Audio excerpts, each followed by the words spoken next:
सुनो, ये जो केमिकल्स का बखेड़ा तुमने जिंदगी में कर रखा है ना कबाड़ा, ये सारी तबाही बंद करो जी। ओम जी स्वामी जी, आपके श्री चरणों मेरा प्रणाम, आप सभी को मेरा अभिवादन। और स्वामी जी, अब हम स्किन के बारे में बात कर रहे हैं और सोरोग्रेट और दिव्य तेल, इनके इस्तेमाल से हम सोरियासिस जैसी बीमारी पे कैसे काबू पा कर सकते हैं वो देखेंगे।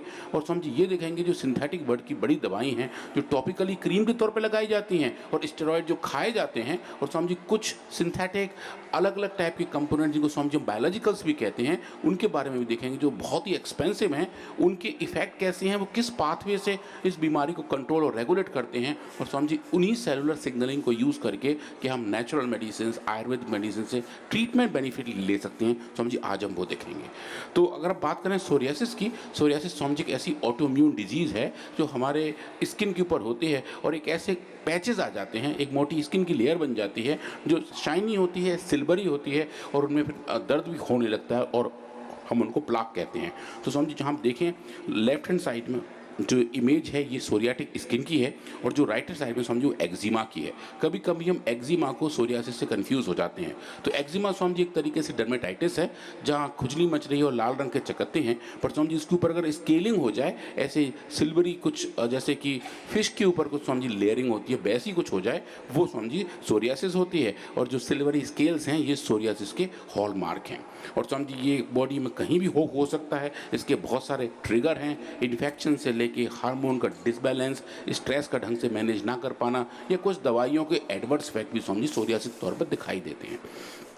ये 5-6 टाइप की होती है स्वामी जी। अगर इस तौर पे देखें तो प्लाक फॉर्म में है, मतलब खूब सारा एक बड़ा चकत्ता बना हुआ है। गटेट में स्वामी जी छोटी छोटी बुंदकी बन जाती हैं। पिस्ट्यूट में इन द लिक्विड बढ़ जाता है। इन्वर्स भी होती है स्वामी जी, और नाखूनों में भी होती है, बालों में भी होती है। और जो उसका सबसे खतरनाक टाइप है स्वामी जी वो सोरियाटिक अर्थराइटिस है, जहाँ सोरियासिस और अर्थराइटिस साथ साथ हो जाती हैं और दोनों बीमारियों से एक साथ झेलना पड़ता है।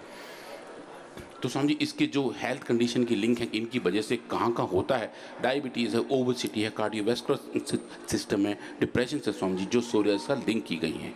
अब बात आती है ट्रीटमेंट ऑप्शन की, जो सिंथेटिक वर्ड के ट्रीटमेंट ऑप्शन है। इसके समझिए ओरल्स मेडिसिन तो हैं ही, मेथोट्रेक्सेट एक उसमें बहुत बड़ी दवा है। उसके बाद समझिए क्रीम और लोशंस हैं। इसके अंदर कौन कौन सी दवाइयाँ होती हैं जिसकी वजह से दिक्कतें और बढ़ती हैं। और समझिए आज हम बात करेंगे ओरल मेडिकेशन की और बात करेंगे बायोलॉजिक्स की। समझिए बहुत सारे बायोलॉजिक्स हैं जो TNF अल्फा इनहिबिटर से लेके CD6 एंटीबॉडी तक और IL-17 से लेके 17R एंटीबॉडी तक स्वामी जी जो बहुत एक्सपेंसिव नई ड्रग्स के नाम पे आए, बट जिनकी कॉस्टिंग बहुत ज़्यादा है, उनके भी स्वामी जी लॉन्ग टर्म के अपने साइड इफेक्ट हैं। आज हम वो देखेंगे कि वो जो पूरा प्रोसेस है उस प्रोसेस के दुष्प्रभाव कौन से हैं और उन दुष्प्रभावों के बिना हम अगर हर्बल मेडिसिन से अपने आप को ठीक कर सकते हैं तो उसके पाथवे कौन से होंगे स्वामी जी वो आज हम देखेंगे। तो मेथोट्रेक्सेट की बात करें जो स्वामी जी सबसे ज़्यादा इस्तेमाल की जाती है, ये DHFR एंटेगनिस्ट है। ये एक एंजाइम है जिसको स्वामी जी इनहिबिट करती है और इसके काम करने के तरीके बहुत स्पेसिफिक तो माने जाते हैं, पर स्वामी जी इसके साइड इफेक्ट बहुत सारे आते हैं। एक इन्फेक्शन होना है, स्किन कैंसर होना है, लिवर की प्रॉब्लम हो जाती है, मुंह में अल्सर हो जाते हैं स्वामी, एनीमिया बहुत कॉमन कॉज है, कैंसर तक स्वामी जी लंबे समय के इस्तेमाल में मुंह के अंदर फफोले पड़ जाते हैं जो कैंसर में कन्वर्ट होते हैं। माने ये एक बीमारी को तो कहते हैं आप कंट्रोल कर रहे हो, लेकिन उसके साथ बीमारियों का पूरा कुनबा, पूरा खानदान, ढेर सारी होलसेल में, थोक में आप बीमारियां अपने ऊपर लाद लेते हो। इसकी बजाय भाई योग करो, अच्छी डाइट लो, और ये सारा जो उपद्रव आपके भीतर हो रहा है, अपने हाथों ही आप अपने ऊपर जो क्रूरता कर रहे हो, इस जुल्म जाति से, नाइंसाफ़ी से अपने आप को बचाओ। सुबह उठ करके जो गाय का घी, ये नारियल का तेल पी लेते हैं और लगा लेते हैं, उनको तो ये सब प्रॉब्लम ही नहीं होती। और जिनकी इम्यूनिटी अच्छी होती है, आजकल लोगों की इम्यूनिटी कमज़ोर होने से भी सारी बीमारियां होती हैं। इसलिए मैं कहता हूँ सुबह उठ करके आंवले एलोवेरा गिलोय गोधन अर्क हनी लो और शौच आदि से निवृत्त होकर के ये गोघृत पान कर लो। ये मैं अपना तो कर लेता हूँ, डॉक्टर अनुराग जी को सुनते भी रहो।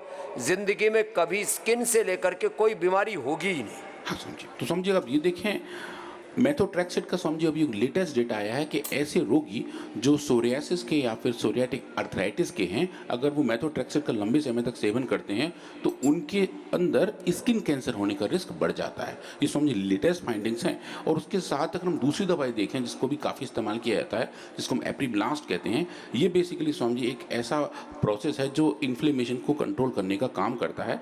ये जो इसके पूरे पाथवे हैं वो IL-17 और IL-23 और IL-6 को एक तरीके से रेगुलेट करता है, तो इन्फ्लेमेशन का जो लेवल है वो थोड़ा सा कम हो जाता है और जिसकी वजह से बीमारी का जो है प्रोसेस समझिए वो भी चेंज होता है। ये बेसिकली एक PD4 इनहिबिटर है और साइक्लिक AMP का लेवल बढ़ाता है।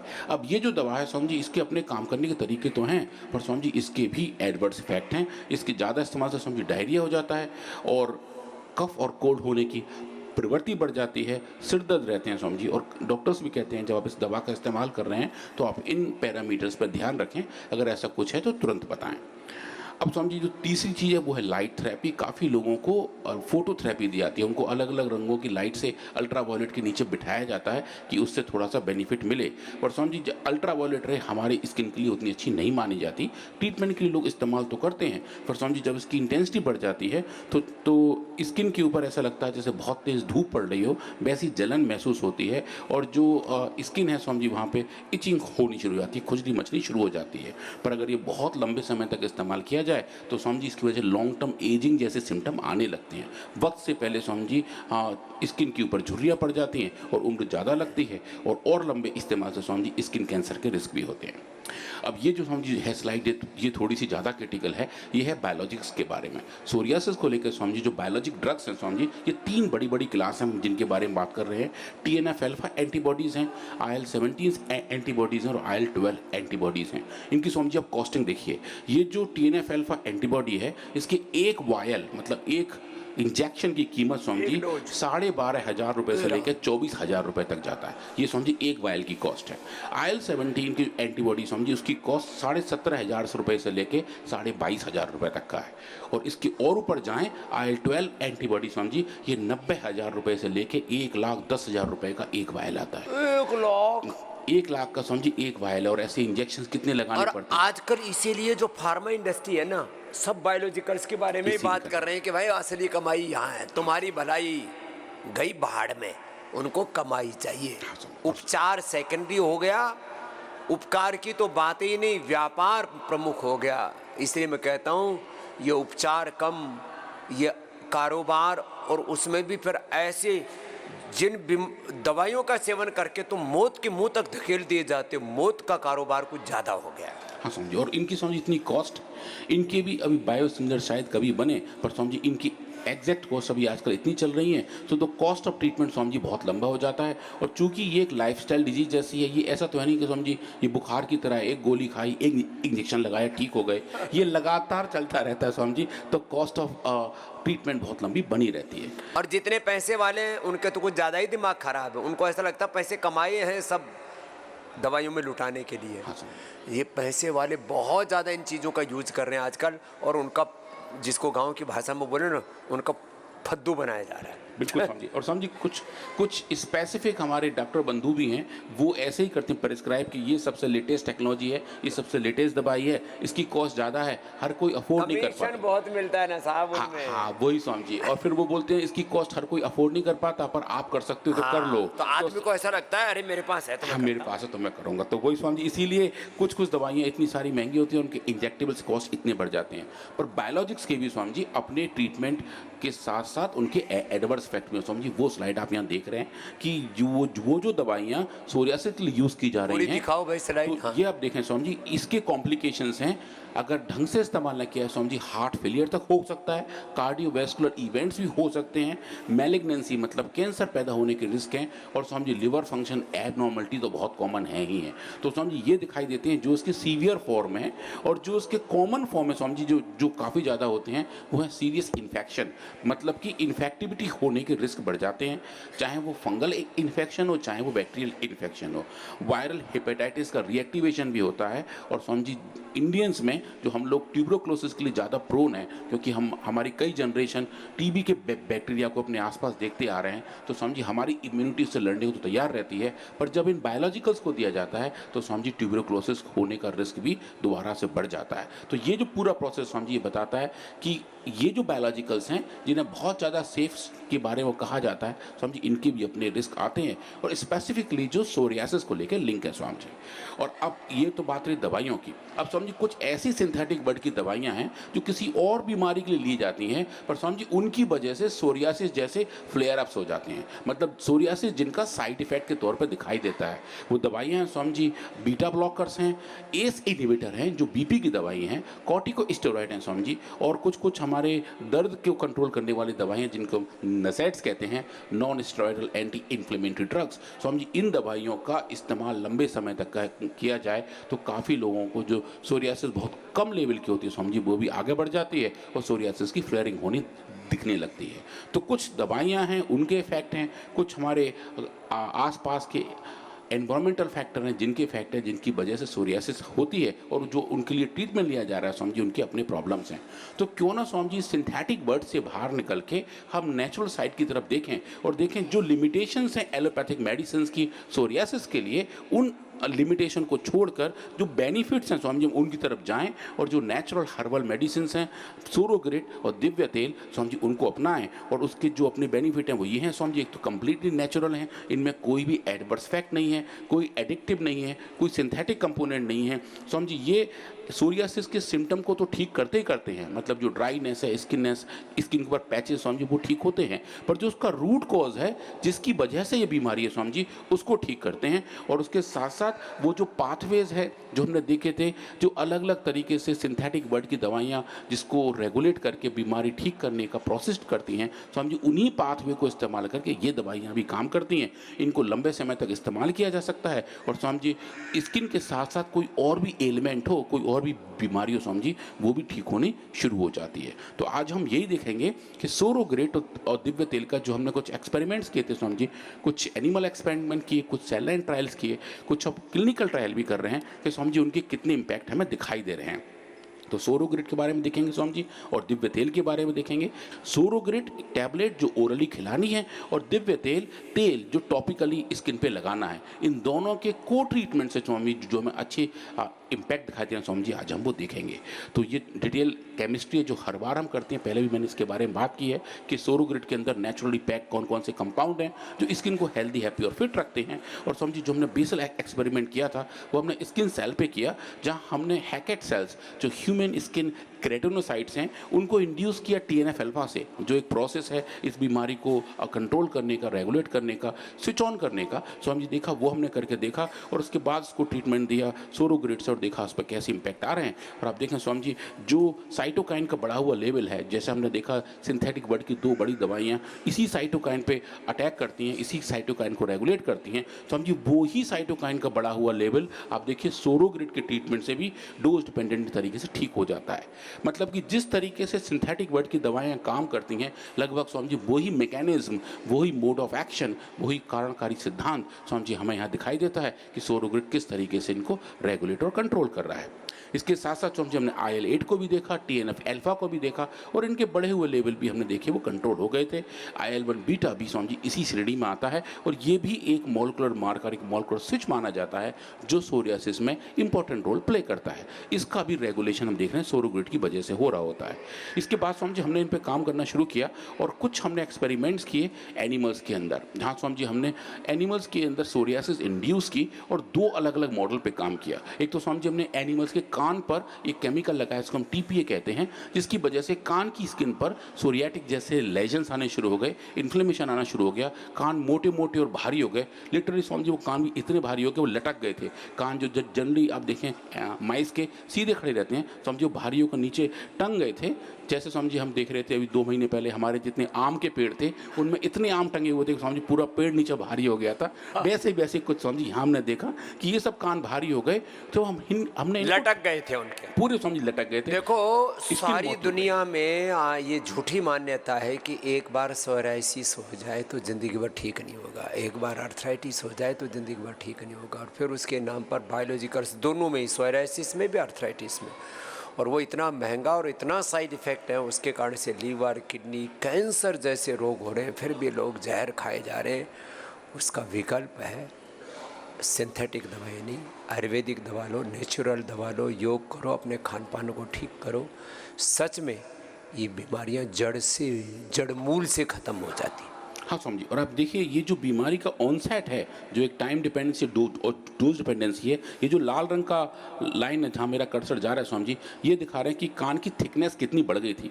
नीचे काले रंग की लाइन वो एनिमल है जिनको हमने कोई इंडक्शन नहीं दिया था। ये देखें स्वामी जी, जैसे जैसे हमने इंडक्शन दिया कान की थिकनेस बन गई, कान मोटे मोटे हो गए, इतने मिलीमीटर मोटे हो गए। और देखें स्वामी जी आप इनको ट्रीट कर रहे हैं सोरोग्रेट और दिव्य तेल से, तो देखें स्वामी जी वापस नॉर्मल आ गए। बिल्कुल स्वामी जी नॉर्मल आ गया।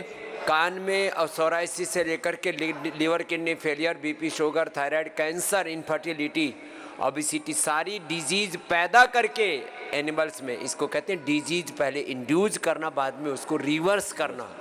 इतना बड़ा ये ड्रग डिस्कवरी का साइकिल रिसर्च पूरा हो गया, उसके बाद भी हम आयुर्वेद पर प्रश्न चिन्ह लगाएं और उस पर विश्वास ना करें, तो भाई ये तो देखो सत्य को नकारने जैसा है और सत्य की अवहेलना, इग्नोर करना है। इसको समझो ज़रा, और जो इसको एक बार देख लेगा, समझ लेगा ना, फिर वो सिंथेटिक दवाओं की तरफ कभी भी आंखें उठा के भी नहीं देखेगा। स्वामी जी अगर आप इनकी स्किन की हिस्टोपैथोलॉजी भी करके देखें, आप वो देखें स्वामी जी, ये नॉर्मल स्किन है जैसे भगवान ने नेचर ने उसको बनाया हुआ है, ये इसकी थिकनेस है।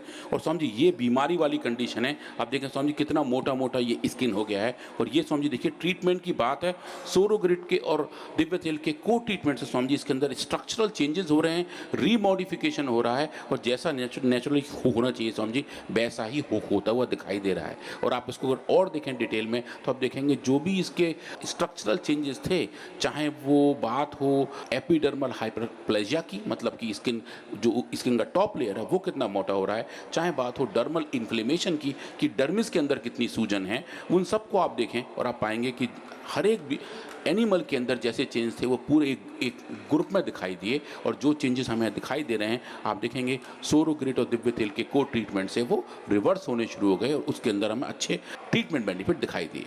उसके बाद हम सर एक और एक्सपेरिमेंट किया, ये थोड़ा सा ज़्यादा डिफ़िकल्ट माना जाता है और एक तरीके से सोरियासिस के फील्ड में गोल्ड स्टैंडर्ड एक्सपेरिमेंट माना जाता है, जहां हमने एनिमल्स को इंड्यूस किया एक स्पेसिफिक दवाई से जिसका नाम है IMQ, इमिक्यूमॉट। और वो जो दवाई है वो इन्फ्लेमेशन जैसी सिचुएशन इंड्यूस तो करती है, पर ऐसा कहा जाता है कि जो भी ट्रीटमेंट मोडालिटी इस दवाई के मॉडल में काम करती है वो हर हालत में अच्छे तरीके से काम करती है। तो एक बड़ा चैलेंज था क्योंकि बहुत सारी दवाइयाँ इस मॉडल में काम नहीं करती हैं। हमने इस पर काम किया, इसको सेटअप किया। इसमें एनिमल्स के बैक पे मतलब उनके पीठ पर हमने कुछ लेजन्स बनाए और उस पर IMQ को टॉपिकली लगाया और इनके कान पे भी लगाए। तो ये डुअल मॉडल था और देखा कि इन दोनों सिचुएशन में इन्फ्लेमेशन की वजह से सोरियासिस जैसे सिचुएशन कितने पैदा हो रहे हैं और हो रहे हैं, तो क्या हम इन एनिमल मॉडल्स में भी सोरोग्रिड और दिव्य तेल का इस्तेमाल कर सकते हैं। और पैरेलल में हमने सिंथेटिक बर्ड के एक ऐसी दवा जिसके लिए बहुत इस्तेमाल की जाती है क्लोविस्ट्रॉल, उसको भी यूज़ किया और देखा कि उसके कंपैरिजन में ये दवाएं कैसे काम करती हैं। और जो आप देखेंगे डेटा ये भी बहुत एक्साइटेड थे, इनमें भी ईयर पंच का वेट बढ़ गया था जो हम एक्सपेक्ट कर रहे थे और ये बढ़ा हुआ वेट आप देखेंगे सोरोग्रिड के ट्रीटमेंट से नॉर्मलाइज हो गया। और जो स्प्लीन थी वो भी भारी हो गई थी क्योंकि ये बीमारी थोड़ी सी स्पेसिफिक होती है, तो स्प्लीन का वेट भी बढ़ गया था और ये बढ़ा हुआ वेट भी अच्छे तरीके से कम हुआ। और ये जो कान के अंदर आप देखें इन एनिमल्स के अंदर स्पेसिफिक तरीके से जो हमने देखा और पाया कि जो चेंजेस यहाँ दिखाई दे रहे थे जो हमने पहले वाले मॉडल में देखे थे वैसे ही कुछ यहाँ थे। ये कान की थिकनेस देखिए, नॉर्मल एनिमल है, ये इतनी मोटी थिकनेस हो गई उस एनिमल की जिसके कान पर हमने IMQ लगाया था जो डिजीज इंडक्शन का कारण बना था। और आप देखिए जब आप इसको ट्रीट कर रहे हैं सोरोग्रिड और दिव्य तेल से, तो जो इसकी मोटाई है जो यहीं दिखाई दे रही है, ये पूरी मोटाई आप देखिए सर वो डोज डिपेंडेंट तरीके से कम हो गई और लगभग वैसी हो गई जैसे कि नेचुरली इसको होना चाहिए था।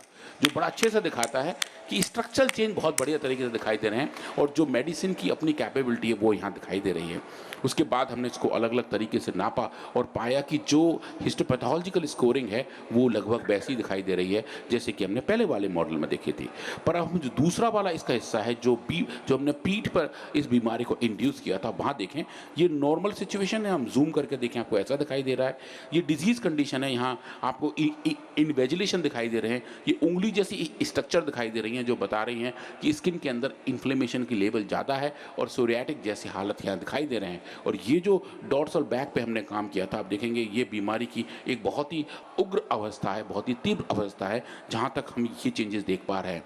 इस अवस्था में भी आप जब देख रहे हैं चेंजेस तो ये सोरोग्रिड की थोड़ी सी कम डोज और ये सोरोग्रिड की ह्यूमन डोज आप देखें बहुत सुंदर, बहुत ही बढ़िया और बहुत ही नैसर्गिक और रिवर्सल इस बीमारी का यहाँ में दिखाई दे रहा है कि जो चेंजेस बीमारी की वजह से हो रहे थे वो सोरोग्रिड और दिव्य तेल के को ट्रीटमेंट से रिवर्स होने शुरू हो जाते हैं।